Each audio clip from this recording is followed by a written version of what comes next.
You ever drive over an old bridge or walk past a massive concrete building and just wonder, how is that thing still standing?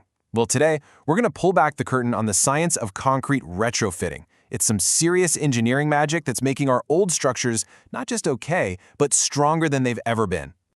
I mean, think about it. Our entire world is pretty much built on concrete, right?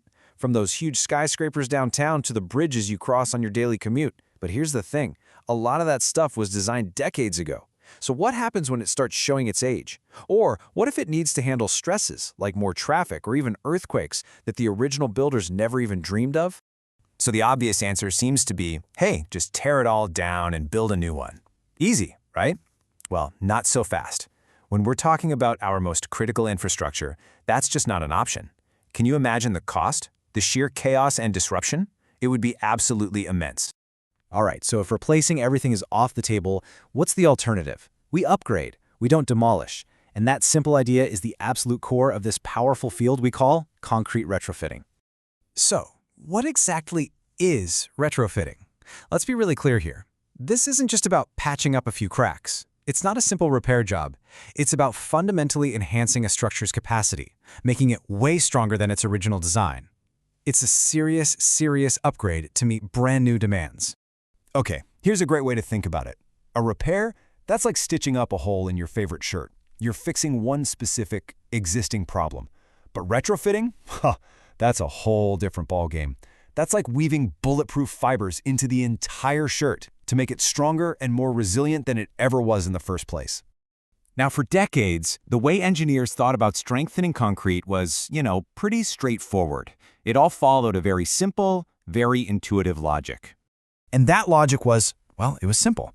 If a column or a beam isn't strong enough, what do? You just make it bigger. You add more mass to handle more load. I mean, it makes perfect sense, right?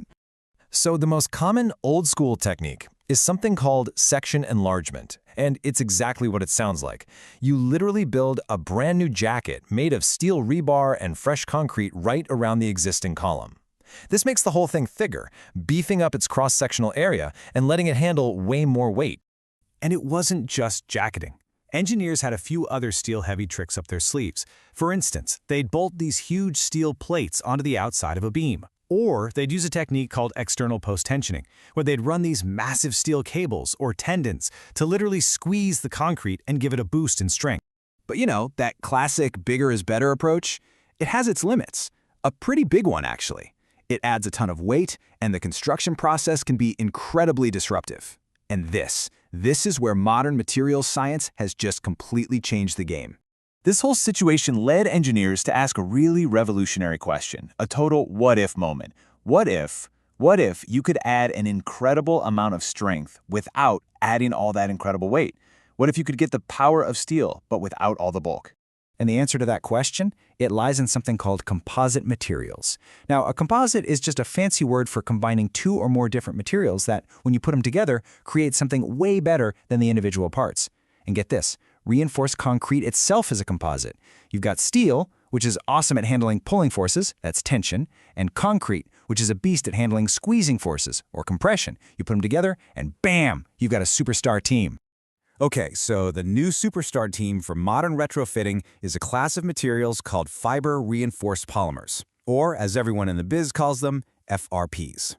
So what is an FRP, really? Well, the idea is brilliantly simple. It's basically got two main parts. First, you have these incredibly high-strength fibers. We're talking carbon, glass, or aramid, the stuff they make bulletproof vests out of. These fibers do all the heavy lifting. Then, you have a polymer matrix, basically a resin, that holds all those fibers together, protects them from the elements, and makes sure the load is spread out evenly. Okay, now look at this comparison, because this is why FRPs are such a massive game changer. You're getting tensile strength that's just as good as steel, sometimes even higher than steel, but, and this is the kicker, at a tiny fraction of the weight. Oh, and bonus, they don't rust, ever. It's like giving structural engineers a superpower. So all this cool, advanced material science is great, but what does it actually mean for us, in the real world? Well, it means we're not just putting Band-Aids on our infrastructure anymore. We are actively building a stronger, way more resilient tomorrow. The applications are just incredible, really. We can make bridges way safer during earthquakes just by wrapping the columns in this FRP fabric.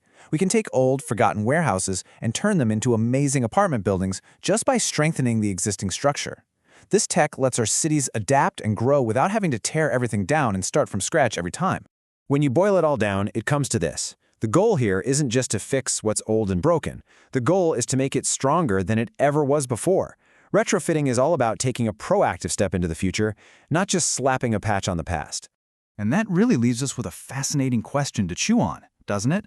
If the composites we have today can already do all this incredible stuff, what will the next generation of super materials allow us to build and to protect in the decades to come?